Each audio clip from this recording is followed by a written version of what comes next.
Vice Chair Mercer, would you please read the statement to bring us back into open session?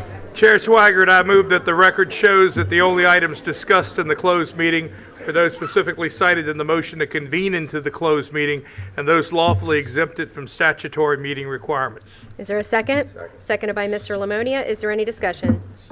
All those in favor, please signify by saying aye. Aye. All opposed? Dr. Smith. Motion carries with all board members present voting yes. Dr. Cotton, do you have items resulting from closed session? Yes, Madam Chair, thank you. I recommend that student number 1 be expelled with services as discussed. I'll entertain a motion for approval. Moved by Mr. McCormick. Is there a second? Seconded by Mr. Poole. Is there any discussion? All those in favor, please signify by saying aye. All opposed? Dr. Smith. Motion carries with all board members present voting yes. Dr. Cotton, do you have additional? Yes, thank you, Madam items? Chair. The following administrative appointments are submitted for board approval. Mrs. Melissa H. Glod, Interim Chief Financial Officer, School Administration Building, to Chief Financial Officer, School Administration Building. Mr. George T. Coker, Jr., Assistant Principal, Salem High, Virginia Beach City Public Schools, to Assistant Director of Technology and Innovation and Integration Educational Services Center. Mrs. Michelle L. Smith, Coordinator of Transportation, to Assistant Director of Student Transportation, Great Bridge Boulevard Complex. In addition, the following individuals served as a first-year administrator during the 23-24 school year and is recommended to remain at their current location for the 24-25 school year. Mrs. Tara B. Birchfield, Special Education Administrator, Edwards Wilson Center. Madam Chair, I respectfully request approval for these recommended appointments. I'll entertain a motion for approval. Moved by Mr. Mercer. Is there a second? Seconded by Mr. Boone. Is there any discussion? All those in favor, please signify by saying aye. All opposed? Dr. Smith. Motion carries with all board members present voting yes. Dr. Cotton, do you have any additional announcements? Yeah, thank you, Madam Chair. And lastly, I would also like to announce the following individual who was selected to fill an assistant principal position for the 24-25 school year. That's an assistant principal 1 position. Mrs. Naomi C. Battle, teacher at Deep Creek Elementary, to assistant principal 1 at Georgetown Primary. Thank you, Madam Chair. This completes my announcements. Thank you, Dr. Cotton. We will now move on to the invocation and the Pledge of Allegiance. At this time, I'd like to call upon Deacon Adrian Marchi from St. Stephen Martyr Catholic Church, who will give the opening invocation. Afterward, I'll ask Emma Jane Brockmiller, a fourth grader student from Hickory Elementary, to lead us in the pledge. Please stand as you are able. In the name of the Father, and of the Son, and of the Holy Spirit. Amen. Heavenly Father, we thank you so very much for you are the giver of all gifts. We thank you for the gift of life and love. We thank you, Father, for allowing us to be together here today to fulfill your will for each one of us and all of us. Ask you, Father, to bless all the deliberations that will take place here. Bless all the members of this school board and their families, all those who are here present, and all those who are left behind and support us in this effort. Ask you, Father, to give this school board members all the wisdom that they need and the courage to seek you in everything, in every decision that they make, and to find you in all that they say. We ask you, Father, as well, to also give them the humility to know that you are the Lord of Lords and the King of Kings, and all decisions in everything that has been done and resolved here will be done according to your plan for them and for all of us. And we thank you, Father, as well, for just allowing us to also come and deliberate, and allowing us in this beautiful country of ours to come together as one and be able to express our opinions. Ask good Father, finally, to bless us all as we move forward today. And we pray all this in the name that is above every other name, Jesus Christ. Amen. In the name of the Father, Son, and the Holy Spirit. Amen.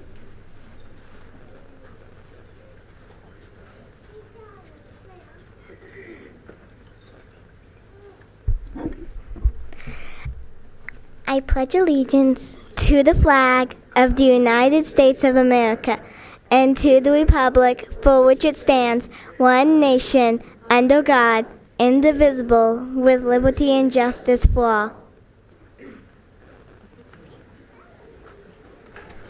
Thank you so much to Deacon Marchi and Emma Jane and her family for being here with us tonight. We hope you enjoy the rest of your evening. Let's see. We are now moving on to awards and recognitions. It looks like we have 2 items this evening. Dr. Smith. Thank you, Chair Swigert. Tonight, we do have several groups of students to recognize. First, Mr. Mike Bailey, our Director of Human Resources, will recognize our teachers for tomorrow. He will immediately be followed by Mr. Paul Wilson, Director of Student Services, who will present the awards for our student athletes. Before we begin, we do have a short, brief video presentation, and after which I'll ask Mr. Bailey to come up to the podium, and Chair Swigert and Dr. Cotton, if you'll join me at the awards table.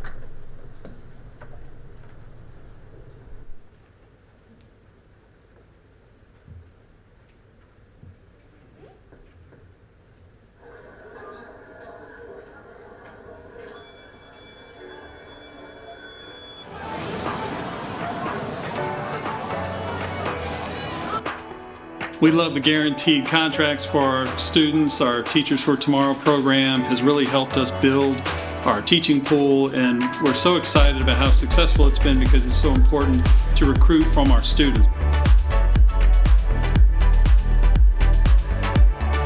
Hello, my name is Tanisha Simmons, and I had the pleasure of interning under Mrs. Suarez at Western Bridge Primary, and I love engaging with the students and helping them learn and gaining hands-on experience in the classroom. Congratulations, Miss Simmons! I think this is an excellent program for Chesapeake Public Schools because it builds a community. It builds a community between our school and the high school. Never give up.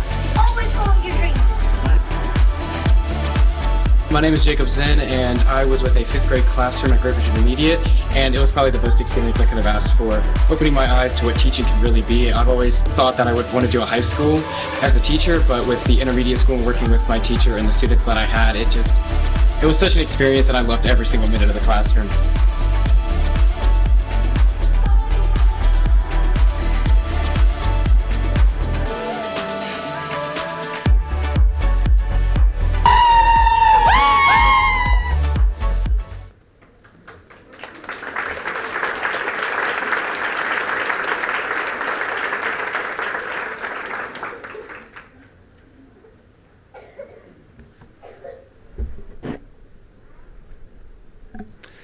Good evening, Madam Chair Swigert, members of the school board, Dr. Cotton, and staff.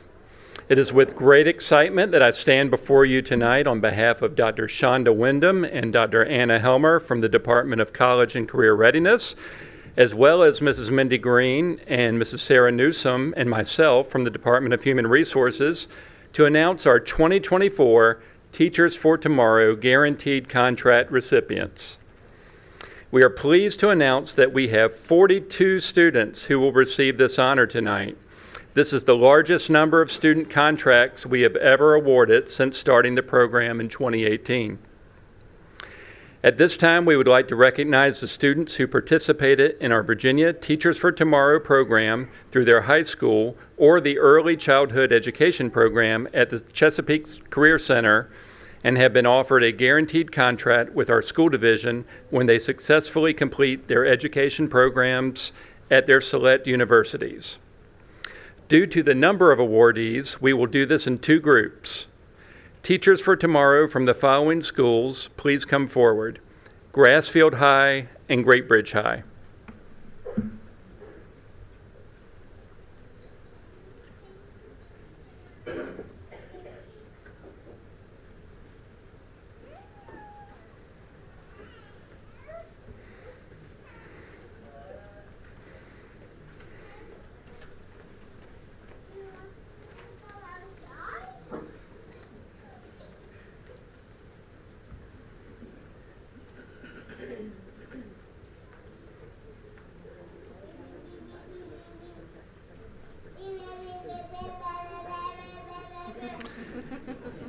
So we ask that each candidate please take a step forward when we call their name to be recognized.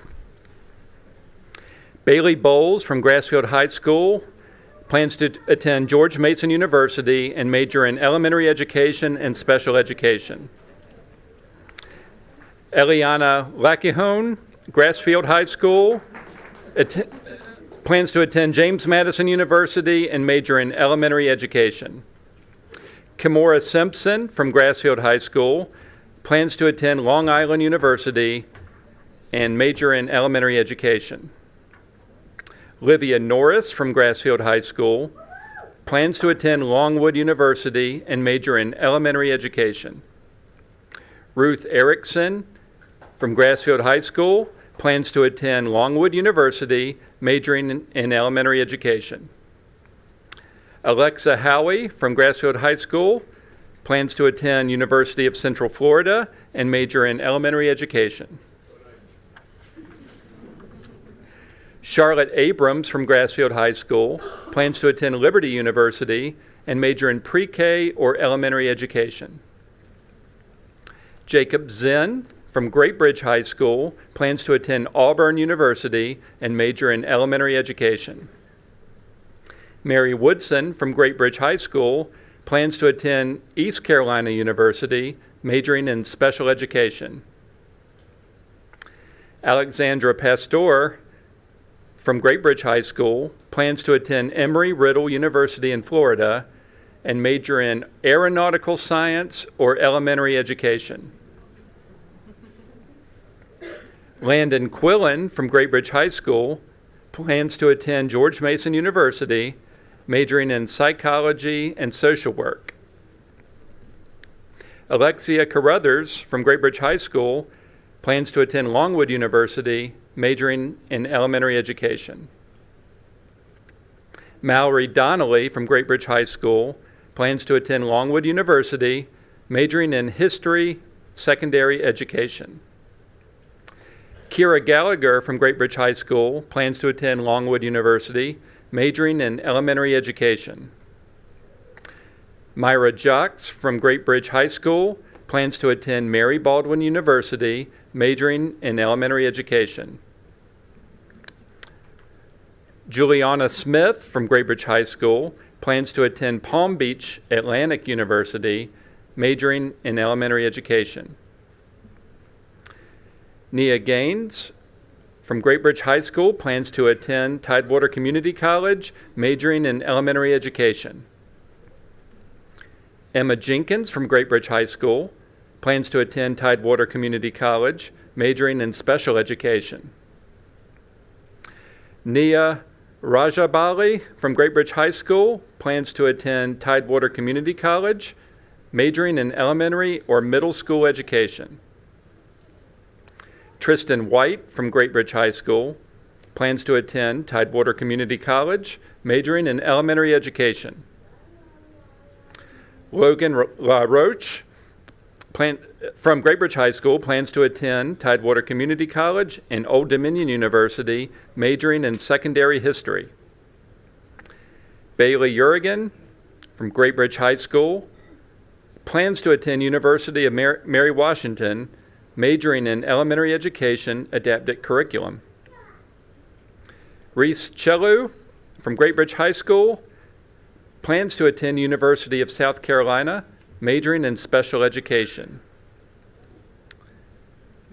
These students standing before you know that being a teacher is their calling. They have discovered their passion and desire to teach our next generation. At this time, we ask these amazing future teachers to go around to meet our school board and receive their special certificates and congratulations.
We now ask the teachers for tomorrow from the following schools to please come forward: Deep Creek High, Hickory High, Indian River High, and Western Branch High.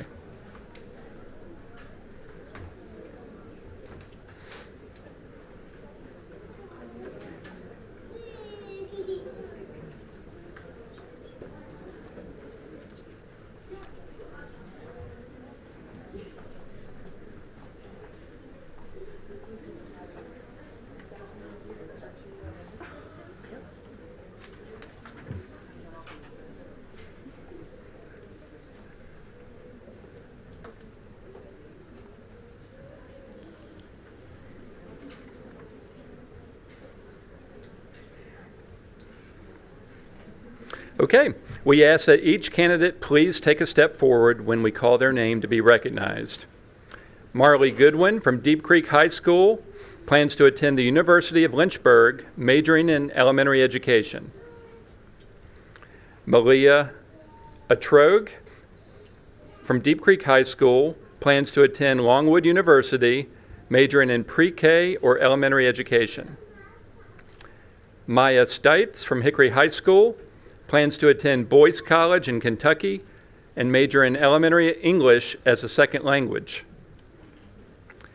Caitlin LaFauve from Hickory High School plans to attend Longwood University, majoring in English secondary and special education. Emma Smith from Hickory High School plans to attend Longwood University, majoring in elementary or special education. Maggie Underwood from Hickory High School plans to attend Longwood University, majoring in elementary education or speech pathology. Taylor DeMose from Hickory High School plans to attend Radford University, majoring in middle school English or history. Haley Colgan from Hickory High School plans to attend Regent University, majoring in elementary education. Aiden Hart from Hickory High School plans to attend Tidewater Community College, majoring in English or history secondary education. Charlotte Newell from Hickory High School plans to attend Tidewater Community College and Old Dominion University, majoring in elementary education. Madison Harris from Hickory High School plans to attend Virginia State University, majoring in English or history middle school education. Jordan Brady from Hickory High School plans to attend Virginia Wesleyan University, majoring in elementary education. Elizabeth Cobble from Hickory High School plans to attend Virginia Wesleyan University, majoring in elementary education. Jada Bell from Hickory High School plans to attend Tidewater Community College, majoring in pre-K or elementary education. Layla Gee from Hickory High School plans to attend Old Dominion University, majoring in pre-K or elementary education. Rory Hubbard from Indian River High School plans to attend Old Dominion University, Liberty, or UVA-Wise, majoring in elementary education. Kaylee West from Indian River High School plans to attend Tidewater Community College and Norfolk State University, majoring in elementary education. Gabrielle Christos from Indian River High School plans to attend Virginia Wesleyan University, majoring in elementary and special education. Tanasia Simmons from Western Branch High School plans to attend Virginia State University, majoring in pre-K or elementary education. So we all know the value of securing high-quality teaching candidates as soon as we can, and we are so excited to welcome them to our school family. At this time, we ask these amazing future teachers to go around to meet our school board and receive their special certificates and congratulations.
Good evening, Chair Swigert, Vice Chair Mercer, members of the school board, Dr. Cotton, and members of the Superintendent's Cabinet.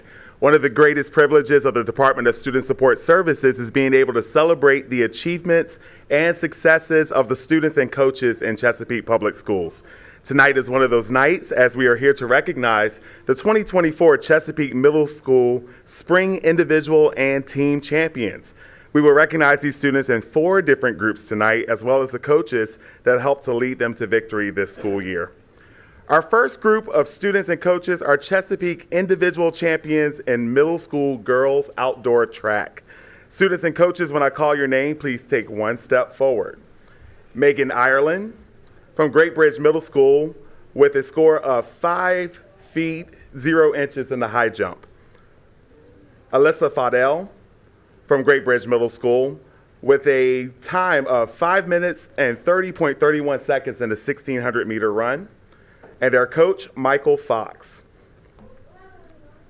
Taylor Jenkins from Western Branch Middle School was a city champion in several events.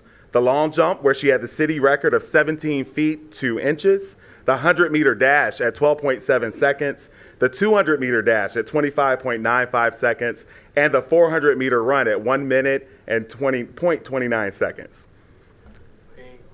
Sean Blow is the coach. Madison Lee from Western Branch Middle School with a shot put of 36 feet 9 inches. And again, Sean Blow is that coach.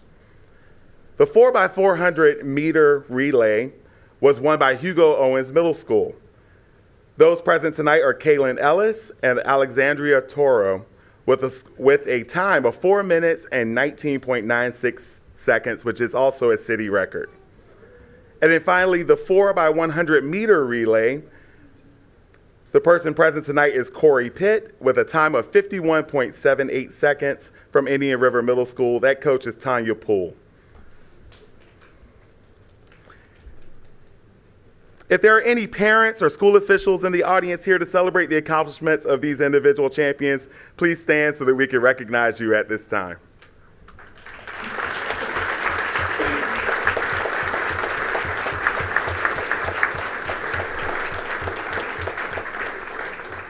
Family and friends, our board is photo friendly, and we know that you may be interested in capturing the perfect photo tonight to commemorate this occasion. We invite you to go behind the dais at this time to capture that photo. And congratulations to our girls outdoor track individual champions and their coaches. It's now time for you to move to your right to meet the members of the school board.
We did have a few of our girls outdoor track individual champions that were not able to attend this evening, but I would like to call their names just in case they're watching tonight. Those names are Ellen Atkins, Brooke Sass, Sierra Selby, Kamari Turner, and Tiana White.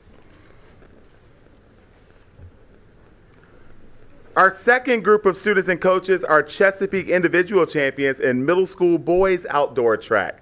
Students and coaches, when I call your name, please take one step forward. William Hannon from Hickory Middle School with a high jump score of 5 feet 4 inches. The coach is Jason Underwood. Jason Preston from Indian River Middle School with a long jump of 18 feet 5 inches, and the coach is Cedric Alexander. Jeremiah Barron with a shot put of 42 feet 0 inches from Western Branch Middle School, and the coach is Brian Delbridge. In the 4x100 meter relay, we had Trevor Ballard, Elijah Cherry, and Bryce Goodwin from Hugo Owens Middle School. And in the 4x400 meter relay, we had Trevor Ballard and Elijah Cherry with a time of 3 minutes, 50.88 seconds, also from Hugo Owens Middle School, and their coach is Winford Edwards. If there are any parents or school officials in the audience here to celebrate the accomplishments of these individual champions, please stand at this time to be recognized by the board.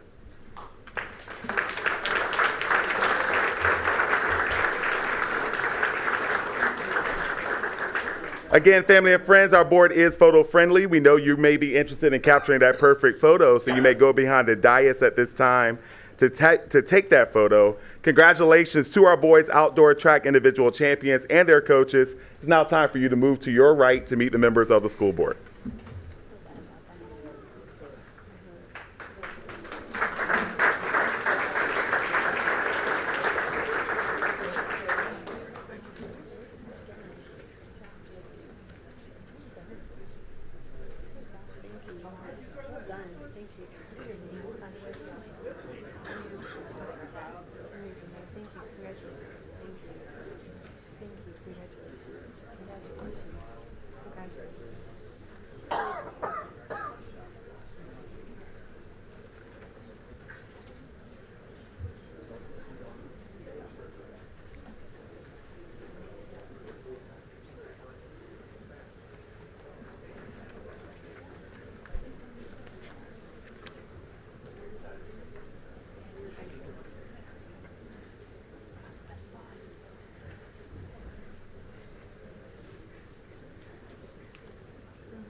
There were a few boys outdoor track individual champions that were not able to make it this evening, but I'm going to call their names just in case they're watching tonight.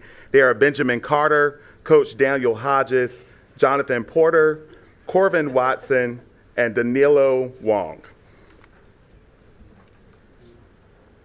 Our third group of students and coaches are Chesapeake team champions in middle school girls and boys outdoor track. Students and coaches, when I call your name, please take one step forward. From Western Branch Middle School, Isabella Crowder, Naomi Fortune, Taylor Jenkins, and Madison Lee.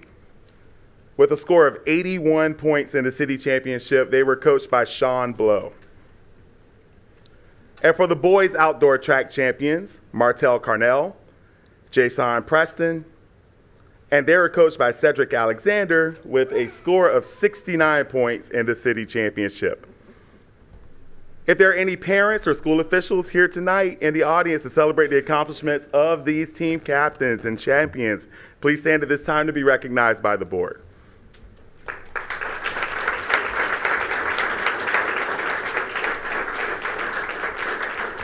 If you would like to take that perfect photo, you may go behind the dais at this time. Congratulations to our girls and boys outdoor track team champions and their coaches. It is now your turn to move to the right to meet the members of the school board.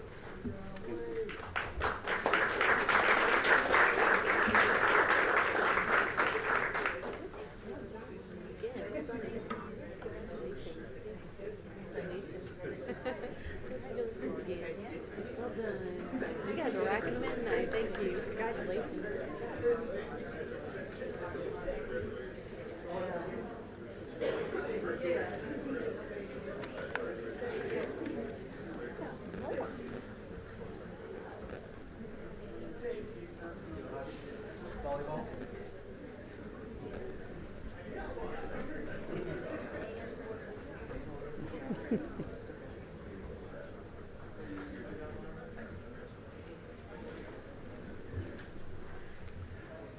And our final group of students and coaches are Chesapeake team champions in middle school boys soccer, girls field hockey, and girls volleyball.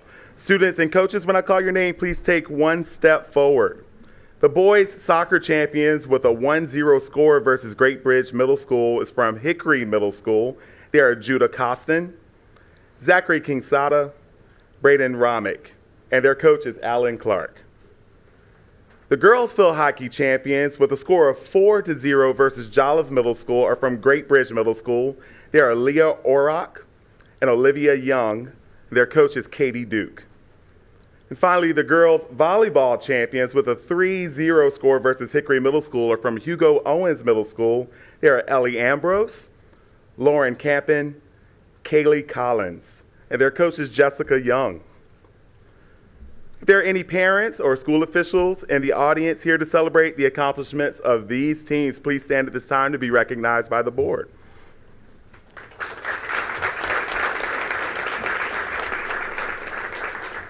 If you would like to take that perfect photo, you may take your place behind the dais at this time. Congratulations to these team champions in boys soccer, girls field hockey, and girls volleyball. It is now time for you to move to the right to meet the members of the school board.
Thank you, Madam Chair. This concludes my presentation tonight.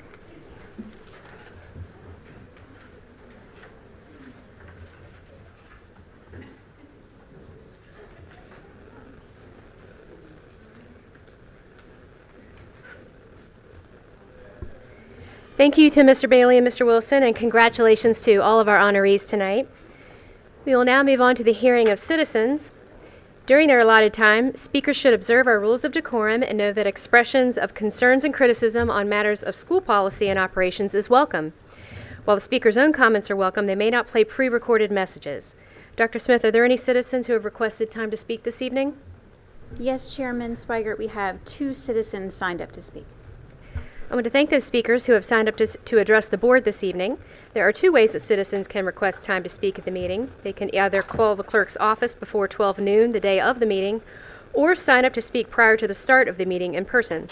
All in-person requests to speak must be submitted to the deputy clerk 5 minutes prior to the published meeting start time. Each speaker will have 3 minutes to address the board. Once your allotted time is over, we ask that you promptly exit the podium. You may choose to sit in the boardroom if seats are available, but standing or sitting on the floor will not be permitted, and you may not block the exit doors. We would also like to ask that you refrain from any behavior that disrupts the meeting, including the use of profanity, applause, cheering, or jeering. Dr. Smith, please call the first speaker. Yes, I'd like to invite speaker number 1 to the podium. Please state your name and city of residence before you begin. Vic Nichols, Chesapeake. I'd like to honor Mary Beatrice Kenner, who is an African-American inventor. I would like for the parents of students to take note of the City of Chesapeake's capital budget appropriations. For the capital budget for community facilities, the total is $175,954,066. For education, the total was $35,762,962. I would hope that every parent and every person that buys a home and says we're proud of our schools, make sure that our city council knows we need money to fund our schools, to make sure that all of our places are kept up and the teachers are paid so that we keep up the reputation that we have. I would also like to see that the board take notice that a public school teacher in New Hampshire told her the administration that she had food poisoning and was taking the day off.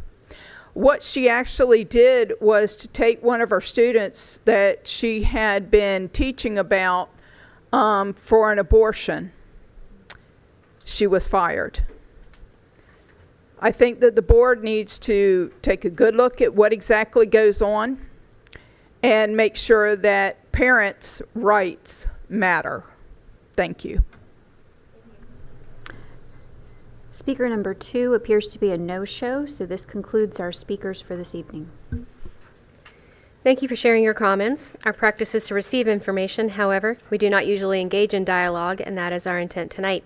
If appropriate and not already provided, someone from the superintendent's staff will evaluate your concern and provide a response. We will now move on to the consent agenda. I'll entertain a motion for approval. Moved by Mr. Mercer. Is there a second? Seconded by Mr. Poole. Is there any discussion? All those in favor, please signify by saying aye. All opposed? Dr. Smith. Motion carries with all board members present voting yes. We are now moving on to the information agenda. The first item is the Virginia Literacy Act. Ms. Edwards. Good afternoon, Madam Chair and board members. Tonight we will present to you Chesapeake's plan for implementing the Virginia Literacy Act. And that will be presented tonight by Dr. Melissa Goodwin. And Dr. Goodwin is our K-12 English Language Arts supervisor. She is joined tonight by Mrs. Nancy Sweat, who is our supervisor of curriculum, Director of Curriculum and Instruction. Dr. Goodwin. Good evening. Good evening, Chair Swigert, Vice Chair Mercer, school board members, Dr. Cotton, and Cabinet. My name is Melissa Goodwin, and tonight I present to you our District Literacy Plan for review. The Virginia Literacy Act, VLA, passed by the Virginia General Assembly in 2022 and expanded in 2023, focuses on improving literacy outcomes for all students in the Commonwealth.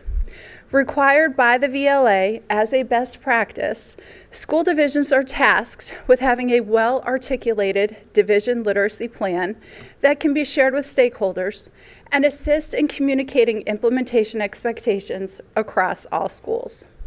The literacy plan is designed to improve early literacy outcomes for students in pre-kindergarten through grade 3 by requiring school divisions to address how the local school board will align the following with evidence-based literacy instruction practices aligned with science-based reading research.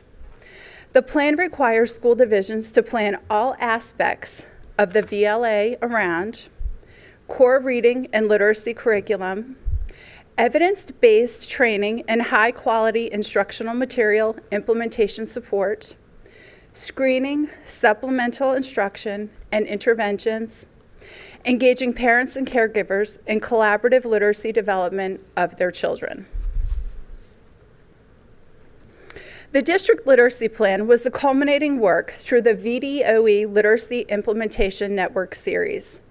Thank you to Dr. Cotton, Mrs. Edwards, and our committee members, Tracy Brandana, Marcy Huff, Dina Otwell, and Nancy Sweat, for devoting their time and effort over 4 sessions in different parts of Region 2 to come together to develop this plan. Thank you to our reading specialists who have been engaged and informed of all curriculum revisions, VDOE standard changes, VLA decisions, and CPS plans for 2 years, and to our VLA Advisory Committee of K-12 administrators who have been engaged in feedback and decision-making. As you see on the screen, this plan has 6 sections that I will review this evening. Our work was guided with questions and considerations provided during our series planning to help the group think through the plan and answer coherently and comprehensively. We use these guidelines to address the required legislation and align to the pillars in CPS's strategic plan to engage, empower, and inspire our school personnel, students, and community. As you see by our vision statement, we set the foundation for establishing our why and plan to communicate this success through our district website and other media outlets, collaborative presentations with our Family and Community Engagement Department, peak priorities, and meetings and learning opportunities with school leaders, faculty, and personnel. Our high-quality instructional materials are selected from the Virginia Board-approved list. We considered all learners in the selection process and have resources for general education, special education, students with disabilities, and English learners. Our first step was textbook adoption. Wonders was selected by a committee of teachers and reading specialists during textbook adoption from a committee of approximately 40 representatives. We asked the VDOE about Grade 3 Wonders, and the guidance we received was to add a rationale for using it. We worked with the vendors to add this rationale to our plan. As with the guidelines of the VLA, we will only use the approved instructional components approved of the selected supplemental and interventional materials. These materials provide a systematic, cumulative approach and ensure that skills and concepts are mastered in a logical, systematic order. The goal of implementing high-quality instructional materials is that our teachers will not have to spend time searching for and creating materials. Through the use of the Wonders materials, we will ensure our students receive grade-level instruction daily across every classroom in every school across the division. In receiving components for a supplemental resource, we sought to find something that would be most useful for our teachers in grades K through 3. Sortagories meets all of the criteria for phonological and phonemic awareness in kindergarten and phonics in K through 3. For our intervention resource, we sought to find something that encompasses the 5 pillars of structured literacy. Lexia Voyager Sopris is approved for phonological and phonemic awareness, phonics, fluency, vocabulary, and comprehension. As an intervention resource, this will be used in remediation instruction required by the VDOE for students who do not meet the benchmark in VALS. Sunday System 1 has been used in the district, and last Tuesday, an additional group of 27 composed of reading specialists and teachers were trained in the system. Once we receive approval of our plan, we can begin working with the vendors to acquire materials and training for personnel. We began our journey to structured literacy practices 2 years ago when we saw the comprehensive nature of the law. We did not want to hide behind the law and make a sweeping change because as educators ourselves, we know we deal with hearts and minds first. Student success is at the core of what we do. This plan encompasses support for reading specialists, teachers, and administrators. The plan outlines the comprehensive offerings, but here are a few examples of professional learning provided so far, and we will continue to offer and ensure leader, teacher, and student success. Through our participation in 2 regional committees, the Literacy Implementation Network Series, and local regional ELA supervisors, we have learned that CPS is well ahead of neighboring districts for year 1 implementation. To ensure that students are making progress and that we can apply measures to intervene and remediate when necessary, the required use of the Virginia Language and Literacy Screening System, VALS, screener, provided and approved by the Virginia Department of Education, will be administered 3 times a year in grades K through 3. Additionally, we are going to pilot VALS in grades 4 through 8 and the EL VALS pilot in grades K through 3. We also administer district benchmarks, utilize the MAP test in grades 3 through 8, and teachers utilize classroom assessments and project-based assessments. Our goal is student achievement, and that comes with being able to monitor and assess the quality of classroom instruction to identify trends, strengths, and challenges. Classroom walkthrough tools are utilized to establish inter-rater reliability of expectations for curriculum usage, monitoring, and support, and allow for deep conversations around evidence-based literacy instruction implementation of our approved high-quality instructional materials with fidelity, and analysis of the role of student assessment in the classroom. Through these partnerships, we are able to support our teachers and ensure student success. Our families and caregivers are important partners in our students' reading success. Building these partnerships and helping families understand what is happening in schools and how to support student success at home ensures that our students are reaching their maximum potential. The Virginia Literacy Act is comprehensive in nature, and we believe that the structures we put into place can help us achieve student success and support our school-based personnel do the important job of helping our students achieve literacy success. The plan will be available for final review at the June 24th meeting. This concludes my presentation this evening. Thank you. Mr. Mercer? As I'm sure you're aware, we've gotten a few emails, it's kind of a form letter, which always doesn't excite me too much because it's the same thing in the 27 emails. But a couple of questions, and I think you're more than able to answer them so people understand. Apparently, there's a problem with the Wonders third grade situation. Can you address that? Is it true that it's low on that the literacy of people decided it didn't have the phonics that it needed or something? Correct. It did not. However, when we met with Dr. Coons from the Virginia Department of Education, she said that they are working on a process for that and encouraged us to reach out to the VDOE and ask the question about what we should do. Okay. The response was, put your question and your plan to address that into your literacy plan. So we did that, and then looking at the supplemental resource, that will help make up for what Wonders is lacking.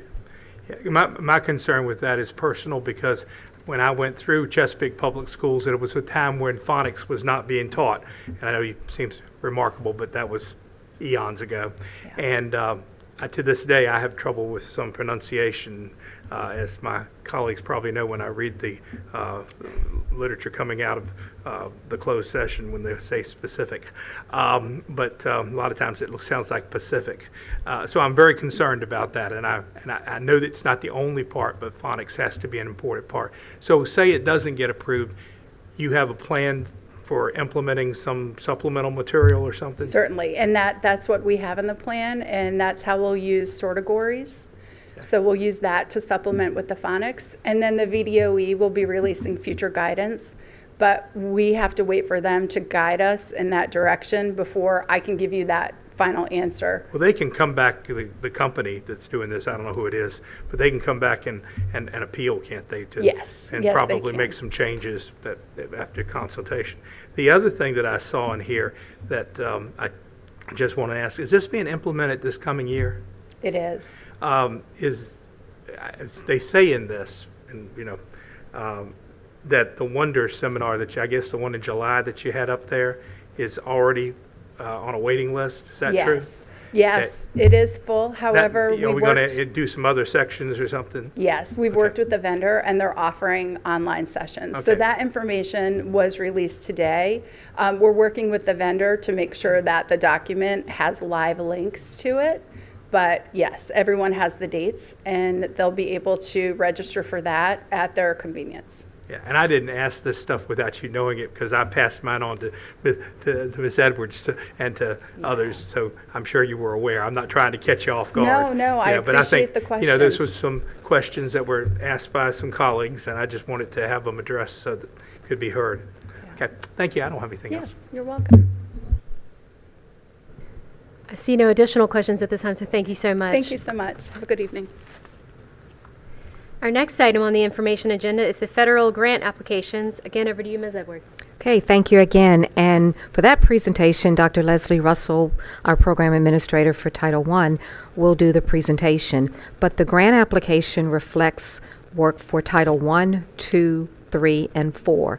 And joining her tonight are Dr. Jatan Jones, Mrs. Dina Otwell-Clinton, and Mrs. Kimberly McGrath, who work hard in those areas. So these are all of the federal grant spending proposals. Dr. Russell, take it away. Chairman Swigert, Vice Chair Mercer, members of the school board, Dr. Cotton, and members of the superintendent's staff. This evening, I will share information regarding 4 grants available to school districts under the Every Student Succeeds Act.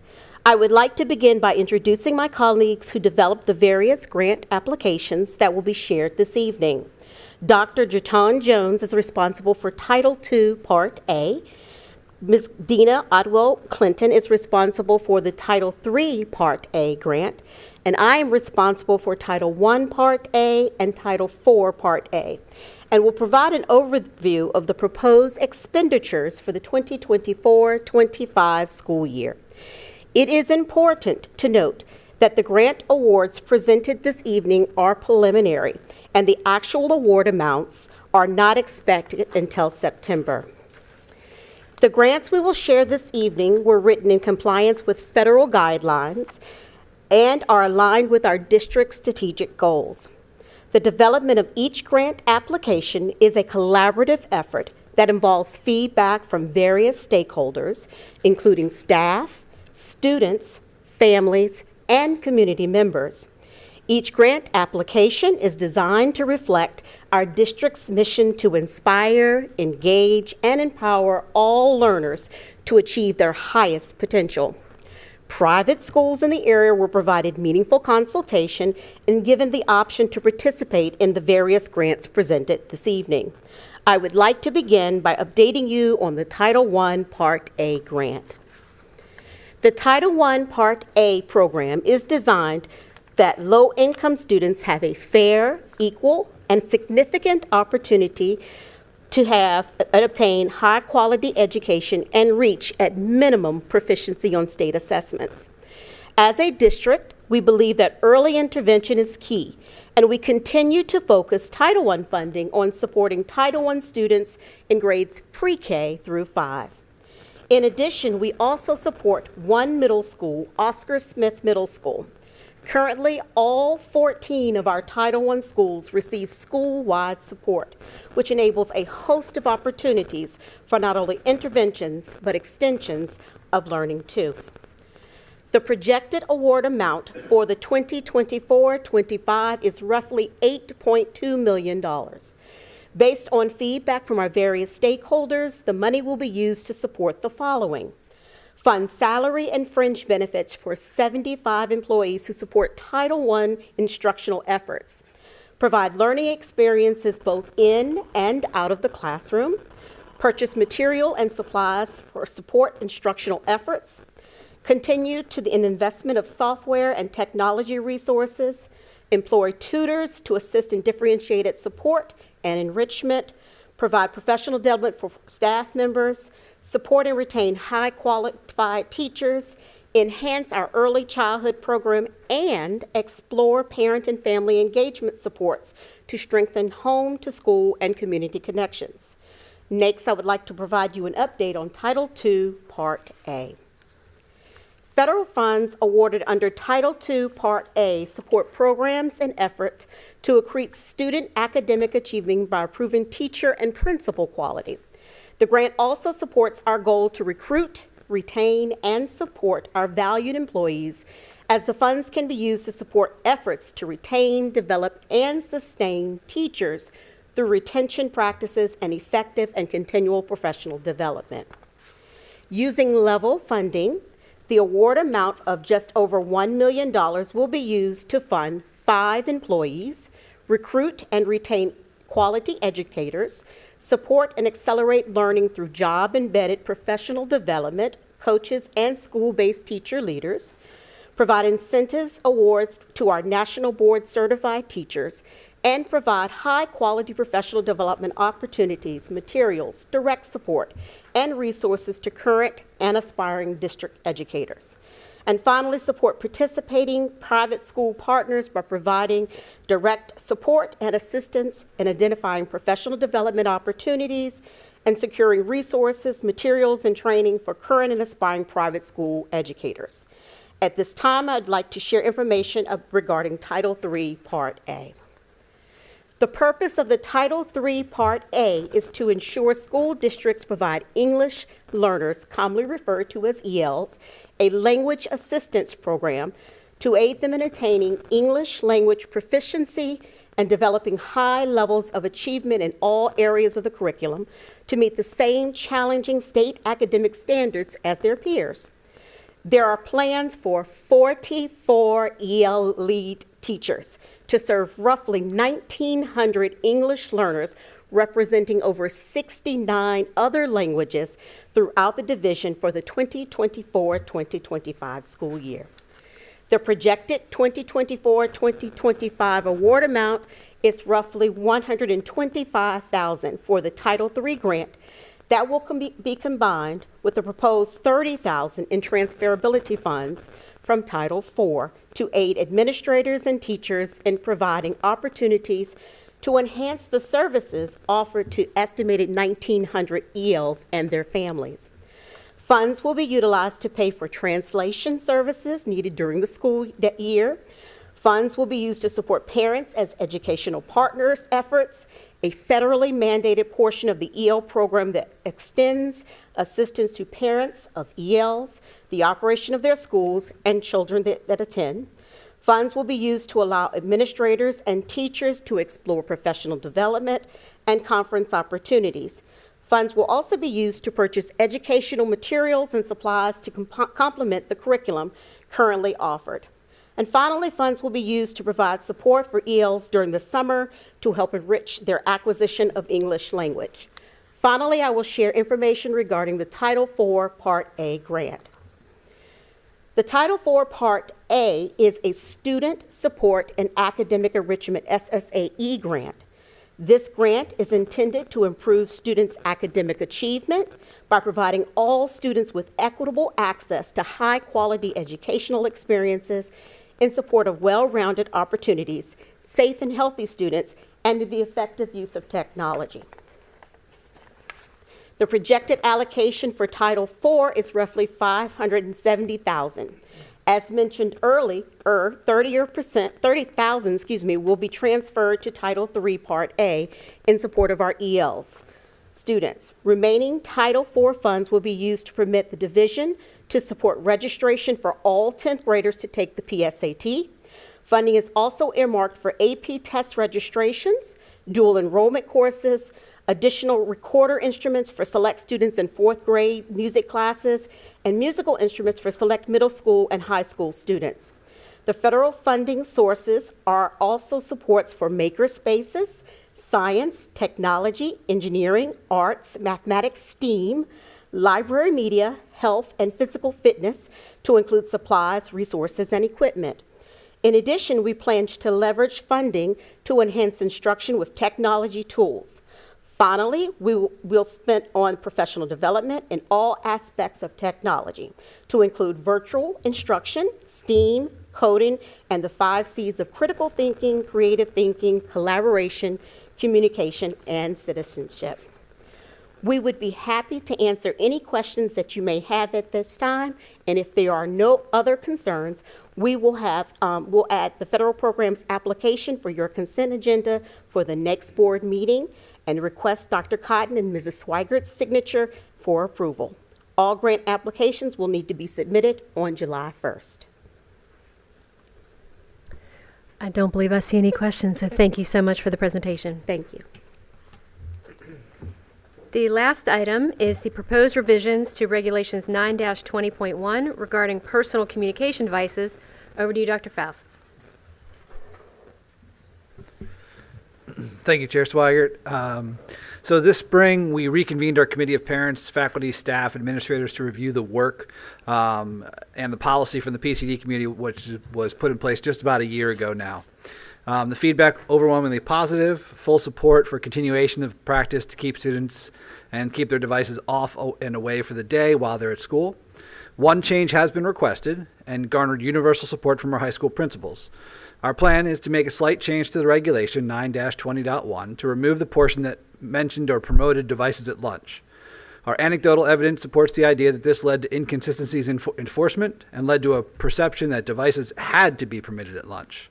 We know from the body of emerging research that our students are significantly more likely to create meaningful relationships with their peers and perform better academically if their personal communication devices are not part of the school day. This minor change in the regulation will leave space for allowances by school admin, but only if such usage has been explicitly permitted by an administrator, i.e. in support of special events, occurrences, or other incentives. I'm happy to take any questions if there are any. Mr. McCormick? Mr. Faust, you mentioned that this was based upon a survey that was sent out recently. Or could you Not a expand survey, upon that? a reconvening of the committee that we put together to draft and propose the initial committee. Did the that initial committee survey feedback from principals, or what was the process in determining this Sure. revision? So the committee met. There's a few principals on the committee. Based upon that, we took the question to the principals meeting and surveyed the principals directly to see what their feeling was on it. Since this is the first year of this policy, is there any intent to survey a wider spectrum of principals or stakeholders like parents on the policy? Not at this time, no. Okay. All right, thanks. I see no additional questions at this time, so thank you, Dr. Faust. We are now moving on to the action agenda, and we will have the final action on the proposed budgets for the 24-25 school year. Mrs. Glad. Yes, absolutely, and congratulations on your permanent appointment to your position.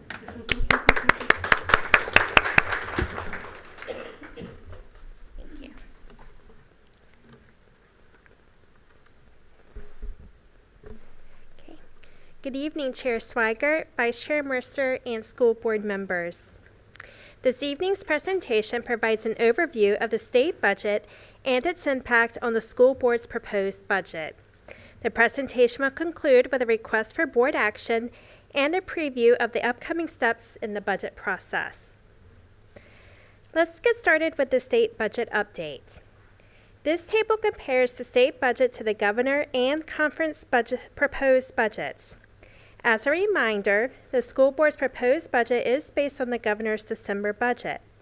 Therefore, the changes outlined here impact the board's proposed budget revenues and expenditures. The first row in the table highlights sales tax. The governor's December proposed budget included tax policy changes, but provided limited details.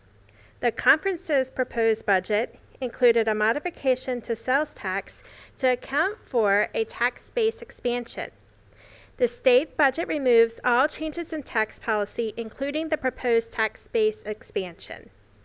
Next, the state budget adjusts basic aid to partially offset the effect of not expanding the tax base. It also increases the infrastructure and operations revenue per pupil to $446.67 from $406.90. Next, the governor's December proposed budget excluded a supplement that offsets the reduction in sales tax distributions resulting from the exemption of sales tax on groceries and personal hygiene products. The conference budget proposed an amendment to keep the supplement in place. The state budget includes the supplement. Each budget version includes technical updates for budget variables such as sales tax revenues, lottery proceeds, student enrollment, and program utilization. For compensation, the governor's December proposed budget included a one-time 1% retention bonus for SOQ staff effective July 1st. The conference budget eliminated the bonus and replaced it with a 3% salary adjustment effective July 1st. The state budget adopts the salary adjustment and eliminates the bonus.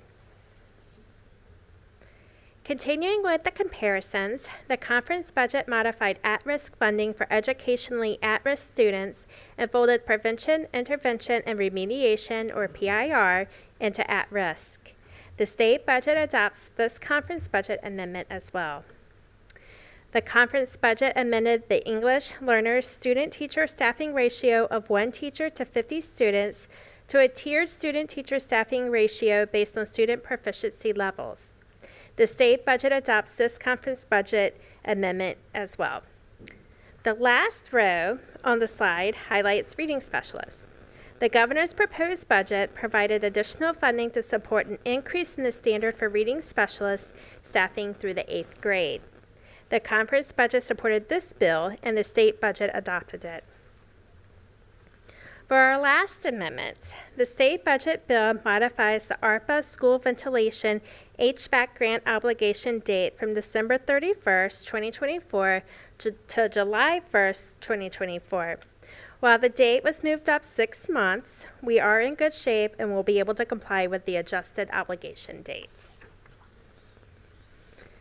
While keeping the estimated average daily membership constant at 39,452, the state budget results in an approximately $11.9 million increase in revenues from the board's proposed operating revenues.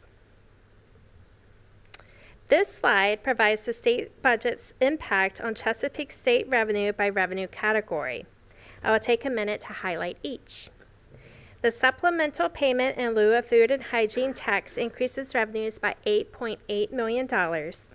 However, it offsets basic aid by about $5 million because the supplement reduces general funds used in the basic aid formula. These changes result in a net increase of $3.8 million. Reverting the sales tax policy introduced in the governor's proposed budget results in a $1.7 million decline in sales tax revenue. The 3% compensation adjustment net of the governor's bonus yields $4.8 million more in revenue. As a reminder, the board's proposed budget included a 3% compensation adjustment. The modification in at-risk funding increases revenue by $5.1 million, and EL staffing changes increase revenues by $93,000. The revenue increase for at-risk and EL funding does not provide enough funding to support the at-risk local match and EL staffing requirements. The additional at-risk and EL expenditures will partially absorb the revenue increase from the compensation supplement. Last, technical updates reduce revenues by $1.2 million. Now let's review the total operating revenue. As a reminder, the city adjusted revenue to account for updates in the revenue share estimate and the elimination of personal property tax on farm equipment. Coupled with the state revenue adjustment, the total operating revenue for schools is $644.2 million. The state and city adjustments will increase the board's proposed operating expenditures by about $12 million. After considering the required local match, at-risk expenditures must increase by $7.6 million. EL expenditures must increase by approximately $1.6 million to meet the staffing requirements resulting from the new student-teacher ratio. Infrastructure-related expenditures will increase by approximately $1 million. This increase will help us meet the infrastructure revenue's 40% spend requirement on non-recurring expenditures. These required expenditures leave approximately $1.8 million to allocate to additional priorities detailed in the next slide. First included in the table is about $960,000 to support expected increases in utility and maintenance expenditures. The next three priorities support safety and security in our schools. They include $497,000 for a grant match and vehicles for the recently awarded School Resource Officer Incentive Grants. The grant provides an additional 6 elementary school resource deputies, bringing us to a deputy per 2 elementary schools. $201,000 for 4 more high school security officers, and roughly $51,000 to support 2 days of SSO training. Last on the list is a much-needed additional ISS coordinator at Oscar Smith High School. As a reminder, the athletic fund has been updated per the school board's March 11th request to appropriate a portion of one-time funds from the school's 22-23 reversion and the city's 22-23 actual over budget, or revenue share true-up, to fund ADA access improvements to high school fields. The update results in the athletic fund increasing to $11.7 million from $7.4 million. That said, a portion of the school board's March 11th request for the use of one-time funds is pending review by the City Council. I'll turn over to Dr. Cotton to provide an update on this review and wrap up the presentation for us. Thank you, Mrs. Glod. I did share the information about the $5 million at the last meeting when we discussed that City Council wanted additional information on how we were going to spend that $5 million. I did provide them a memo with some additional information, and then, of course, there was some additional questions. I provided some additional details related to specific schools that would be addressed with that $5 million. I would also point out that we attended, Chair Swigert joined me as well as members of my staff. We attended the City Council retreat today, and we're there to answer questions related to the $5 million. I'm encouraged by the conversations that were had today, and I certainly anticipate that they're going to give us that money for our use for the intended purpose. And of course, that will happen sometime in June is certainly what we anticipate based on the conversations today. So I won't go into any more detail on that, but we certainly appreciate the support from City Council moving forward. With that, I also want to point out that you did see the items in the previous slide about priority items. If you remember, I shared those with you at the school board planning meeting. Those are the items that we saw as priorities, and of course, fortunately, we're able to move forward with those. One in particular I want to bring your attention to, which Mrs. Glaude highlighted, was the school resource deputies at the elementary school. We did receive the grant, which we're real excited about, to add the 6 additional school resource deputies to serve our elementary schools. But in order to implement, we have to purchase vehicles, and we have a match that we have to put in place. So that's where that $497,000 comes from. So that ended up being a little bit more than we anticipated, but it's because you can't implement the additional resource deputies without the cars and without the vehicles in place and the match. So that's why I wanted to bring your attention to that as well. So moving on to the, thank you. So moving on to the next slide, the updated total revenue for fiscal year 24-25 is $817.4 million, which includes the $12 million increase in approximately $12 million increase in operating revenue and the $4.3 million increase in the athletic fund. So we request the board this evening to approve the updated budget proposed for the fiscal year 24-25 as the adopted budget. You know, it's been a long journey to get to this point. Once approved, the city will receive the board's adopted budget to facilitate the council's appropriation later this month. And additionally, we ask the board to request that the city council reappropriate any fiscal year 23-24 reversions to the school division.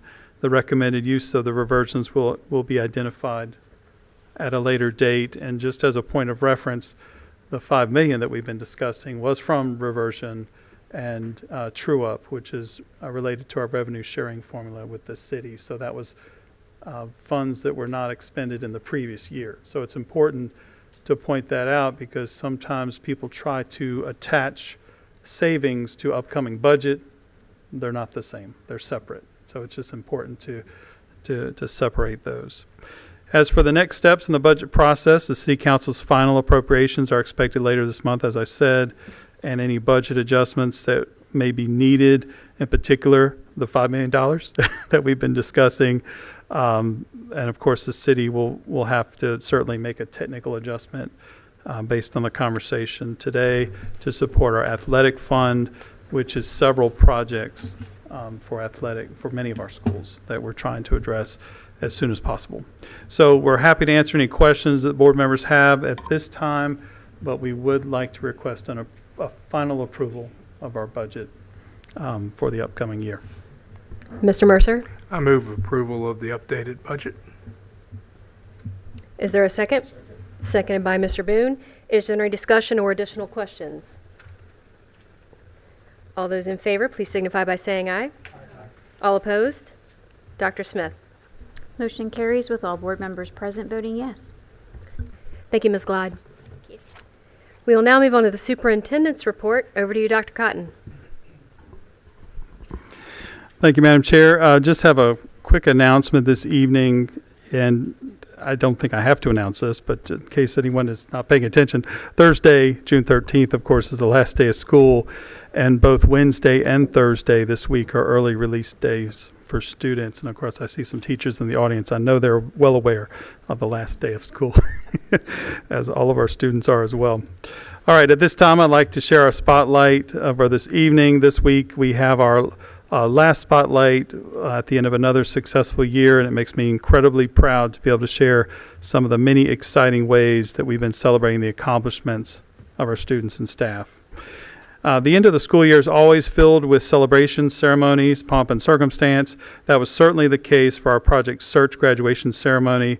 The School to Work Transition Program is a long-standing collaborative partnership with the Chesapeake Regional Healthcare, the Choice Group, and the Virginia Department of Education that allows our students to leave us equipped with valuable job training, hands-on internship experiences, and it was truly an honor to hear directly from the graduates about how their internship experiences impacted them and their future career plans. I'd like to thank the members of our staff, my staff, who took part in that event, and I know that I join them in sharing how proud we are of these students and how they're working toward their goals. And I just want to mention I went to the school nutrition banquet and saw one of the former Project Search students at the event working in one of our schools. So that's really exciting to see. I'd like to congratulate another group of students who completed the Chesapeake Sheriff's Office Aspire program. 9 of our students completed the 2-year scholarship and mentorship program as a part of their Children Today, Leaders Tomorrow program that is designed to mentor and guide students in their role as future leaders. Students attended workshops on self-defense, public speaking, business skills, and first aid. Students earned $1,000 scholarships and were recognized at City Hall for their achievements, and I know Mrs. Edwards attended that meeting. Last week, 5th grader Gabrielle Caraballo was presented with the National AAA Life-Saving Medal for her quick thinking actions that prevented another student from injury during a morning drop-off. Gabrielle used her training as part of the school safety patrol to save a classmate's life. Safety Patrol advisor and teacher, Mr. Matthew Barker, nominated her for the award. She was one of only 2 students in the country to be honored as a AAA lifesaver and the first in Hampton Roads since the 1970s. Wow. Gabrielle was honored at a ceremony with her fellow Safety Patrol classmates and received a $100 gift card as part of the presentation by AAA. She will also be recognized at the Chesapeake City Council meeting next week. On May 30th, over 70 seniors from the Chesapeake Career Center signed letters of intent with employers committing to entering the workforce after graduation. It was an awesome experience being able to see our seniors' hard work pay off and the enthusiasm from our signees and their new employers and their parents. Their parents were very excited as well. I also had the honor to recognize 7 recipients of the J.A. Cotton Career Scholar Award, which awarded a Chesapeake Career Center student from each high school $1,000 to jumpstart their careers. Thank you to the Chesapeake Public Schools Educational Foundation for funding and supporting these awards, and for Dr. Kelly Kitchens and the Chesapeake Career Center staff for putting on a wonderful event. And I also want to point out Economic Development continues to fund this event through their golf classic that they do each year to raise money. So that's also important to note. The Chesapeake Career Center students continue to create incredible work that includes the students from the welding and collision repair programs. It was an honor to be invited for a formal presentation of custom benches and herons that will be on display outside of our new school administration building in the Greenbrier area later this summer. They also surprised me with a personalized parking sign, which I don't think I'm going to put outside. I'll probably put in my office. But I'd love to thank the students from both programs, the collision repair as well as the welding program, and their instructors for all their hard work. They really did an incredible job, and I think you're going to be excited to see how they look in our new space. Our 7 student council associations joined together at Chesapeake City Park to participate in service projects and enjoy their end of the year celebration. Over 175 SCA members and their sponsors spent time in the park learning about the value of community service, enjoying a celebratory cookout, and spending time with their friends from across the district. Special thanks to the Youth Volunteer Corps of Hampton Roads for coordinating the projects for our students and for continuing their commitment to serving our youth and our community. I'd also like to thank our SCA sponsors for supporting these student leaders all year long. Our school district recently had the pleasure of being able to celebrate, honor, and recognize some of our unsung heroes. We would not operate successfully without our support staff, and we love every opportunity to show our appreciation for all the work they do behind the scenes. Our district relies heavily on our custodial services, our school nutrition staff, and our warehouse, among others, and we've recently enjoyed several opportunities to celebrate their work. It was an honor to attend the banquets for both our school nutrition and custodial services department, and members of my staff also recently helped me surprise school plants, bus maintenance staff, and others with custom designed Chesapeake Public Schools hats. Special thanks to the, get it, hats off to our support staff. Special thanks to the Chesapeake Public Schools Educational Foundation, Deep Creek High School Culinary Arts, the Barnyard Hat Company, and Captain Bob's for being partners in these efforts to celebrate our staff and board members. I may be able to get you one of those. There's a few of those left, so we can see what we can do. Our Educational Foundation was also instrumental in giving our teachers something to celebrate recently. The foundation surprised 24 teachers with innovation, good grief, lots of innovation grant recipients. These generous grants totaling more than $52,000 are made possible through our Educational Foundation, the Division of Technology Innovation, and Title I federal programs. Grants were awarded for projects ranging from new instruments, interactive dental tools, build your own drone kits, and much more. We can't wait to see these grants in action next school year. Community partners also supported our 7th graders at Oscar Smith Middle School recently by allowing them to experience various careers during their Futures Day. Students learned about different opportunities and career paths while getting hands-on learning experiences from professionals from across Hampton Roads. Futures Day was coordinated by Oscar Smith Middle School teacher Mr. Thomas Fulcher and featured various presentations and displays. Thank you to our presenters and professionals for visiting the Tigers and for providing authentic learning experiences to our students. Another very special event I had the honor of attending with several board members was the dedication of the Deep Creek High School Gymnasium. Last week, Hornets gathered to mark the special occasion in honor of longtime athletic director Mr. Benny Polk. All 31 years of his service to Chesapeake Public Schools have been with the Hornets, and he has served as the athletic director for the last 27. The celebration included his family, former players, coaches, and friends. Congratulations, Mr. Polk. You will be missed. As we gear up for graduation this week, many of our seniors are being recognized for their outstanding achievements. I'd like to thank the Cavalier Auto Group for once again supporting our students. They presented a senior from each of our 7 high schools with a $2,000 scholarship in partnership with our Chesapeake Educational Schools Foundation. Students joined their families for the celebration of success recently at Cavalier Ford and Greenbar. Thank you again to the Auto Group for their generosity and support for these very deserving young people. I was also proud to attend the Chesapeake Sports Club Luncheon, where student athletes were also awarded scholarships to pursue their higher education goals. Since 2012, the Chesapeake Sports Club has awarded 161 scholarships totaling over $277,000. Which is incredible. Congratulations to these deserving athletes, and thank you to the sports club for supporting our students. We hope you're getting excited as we are about the celebration ahead to honor our graduates later this week. In our latest podcast episode, we spoke with a senior from each of our high schools, and you can hear the joy in their voices as they reflected on their time with Chesapeake Public Schools. We encourage you to listen to their memorable moments, advice for high school students, and shout-outs to those who helped them reach their goals. For those who are unable to attend in person, all of our ceremonies will be live streamed on our YouTube channel and WHRO live stream through our partnership with WHRO. In addition, we'd like to thank the Chartway Arena and Old Dominion University for hosting our events again this year. We also encourage all guests and graduates to visit the Chartway Arena's website for information on parking, ADA accessibility, and other additional information regarding the venue. There will be no reserved seating, and guests will be permitted to enter the venue 1 hour before the start of each ceremony. To allow ample space for families, the school board will be seated in the back of the arena in section 201. Don't forget to visit cpschools.com//graduation for our graduation ceremony resources, where we will also provide digital versions of our graduation programs and share photo galleries for our families after each ceremony. And I really appreciate our communications staff because they spend a lot of time taking great pictures that they post online for families to download and capture the excitement. Again, I'd like to extend my warmest congratulations to our class of 2024 board members. I'm looking forward to spend some time with you at the graduation ceremonies, and we are so proud of our students. This completes my spotlight for this evening.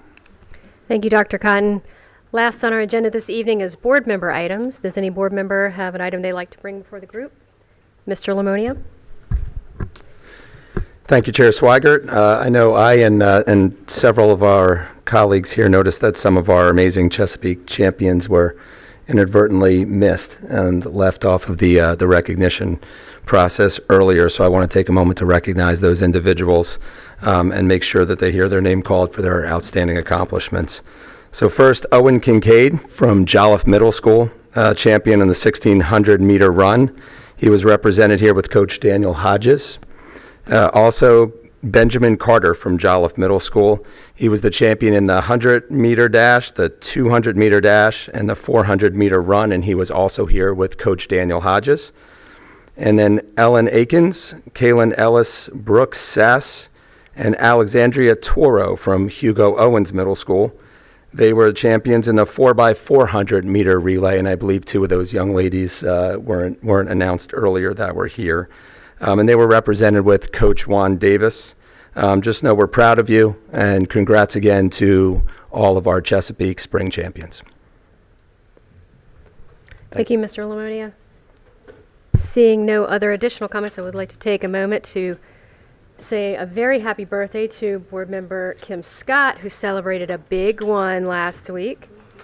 So we hope you enjoyed a wonderful birthday. And of course, a big happy birthday to Mr. Poole, who will be celebrating later this week. So happy birthday to both of you. And with that, we will call this meeting adjourned.